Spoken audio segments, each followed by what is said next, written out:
Allah tidak pernah memerintahkan Ibrahim untuk menyembelih Ismail. Back to Quran. Nah, teman-teman, selama ini narasi yang dibangun untuk mensyariatkan kurban adalah Nabi Ibrahim disuruh dalam mimpi menyembelih Ismail. Tapi sebetulnya ketika saya mengecek lagi ayat-ayat terkait, sebetulnya tidak ada Allah mendeskripsikan bahwasanya Allah menyuruh Ibrahim menyembelih Ismail. Kenapa? Ada 3 alasan kenapa hal itu tidak dapat dikatakan perintah Tuhan. Yang pertama, perintah Tuhan pasti selalu datang dalam keadaan Nabi itu sadar. Tidak pernah ada syariat perintah yang datang ketika Nabi itu tidak sadar atau dalam mimpi. Kalau menginformasikan kejadian-kejadian itu ada, seperti Nabi Muhammad yang diberitakan tentang Fathu Mekah itu lewat mimpi. Tetapi tidak pernah ada perintah yang datang lewat mimpi. Perintah itu harus diberikan dalam kondisi Nabi sadar penuh. Oke. Yang kedua, tidak mungkin Allah menyuruh Nabi Ibrahim menyembelih anaknya sendiri. Enggak mungkin. Oke, secara syariat ini tidak mungkin. Tetapi kita selalu menarasikan bahwasanya ini ujian. Enggak. Itu tidak ada perintah Tuhannya seperti itu. Oke. Nah, yang ketiga, turun wahyu meralat. Ya kan? Ini nggak mungkin nih, wahyu diralat sama wahyu. Enggak gitu. Jadi yang ada itu ya Nabi Ibrahim mimpi, dia menyembelih anaknya. Oke. Nah, setelah itu dia bermusyawarah. Nah, namanya wahyu ini nggak ada musyawarah gitu. Ya kan? Ingat nggak ketika Rasulullah perang, kemudian Rasulullah bermusyawarah kepada sahabat gitu. Bagaimana kalau kita lanjutkan ke arah sana misalnya gitu. Nah, sahabat bertanya gitu. Atau sahabat menjawab, kalau diperintahkan, kalau kau diwahyukan, ayo jalan gitu. Terus kata Nabi apa? Kalau aku diwahyukan, aku nggak musyawarah gitu. Kita langsung jalan. Nah, ini beberapa hal yang membuat saya berpikir ulang bahwasanya Allah itu tidak pernah menyuruh Ibrahim untuk menyembelih Ismail. Allah hanya menceritakan bahwasanya Ibrahim mimpi menyembelih Ismail berkali-kali. Oke, setelah itu dia bermusyawarah dengan Ismail. Ya kan? Bagaimana pendapatmu? Aku melihat diriku menyembelih dirimu di dalam mimpi, seperti itu.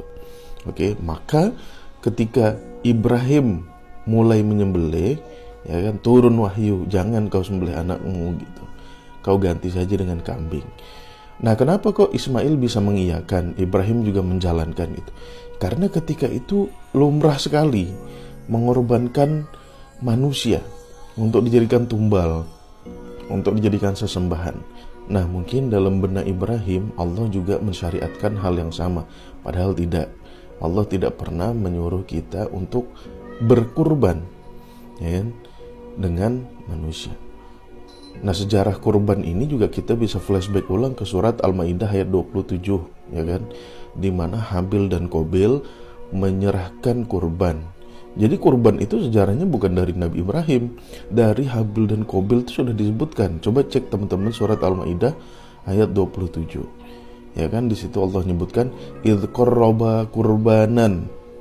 Udah disebutkan kata-kata kurban di situ ya. Si Qabil berkurban dengan kambing, si Habil berkurban dengan sayur-sayuran gitu. Qabil tidak diterima, Habil diterima karena pemberian Habil bagus.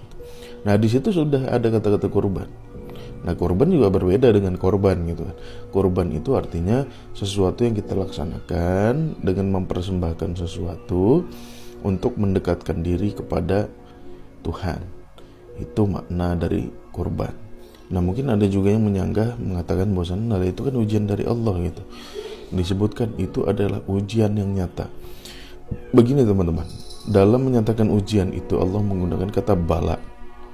Coba lihat ketika Fir'aun menyembelih Bani Israel dan lain sebagainya itu, anak-anak Bani Israel itu, ujung ayatnya tuh dzalikum balaun min rabbikum azim.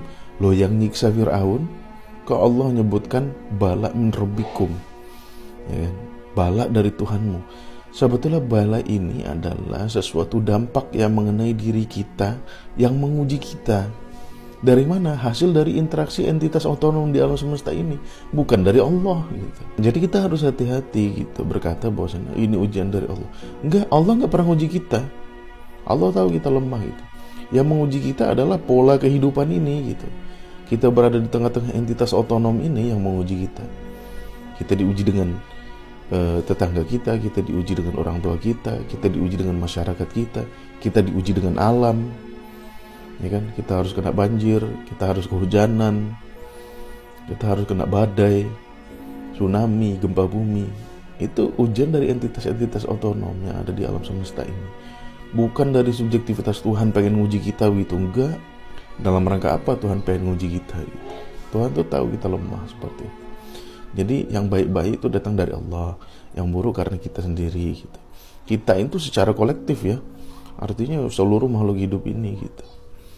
Oke, jadi jangan salah mengartikan ujian dari Allah. Ya ujian dari Allah, siapa yang memberikan ujian gitu? Bukan Allahnya gitu, tetapi entitas dari alam semesta ini gitu. Entitas otonom. Jadi begitu teman-teman, share video ini kalau kalian suka, jangan lupa follow.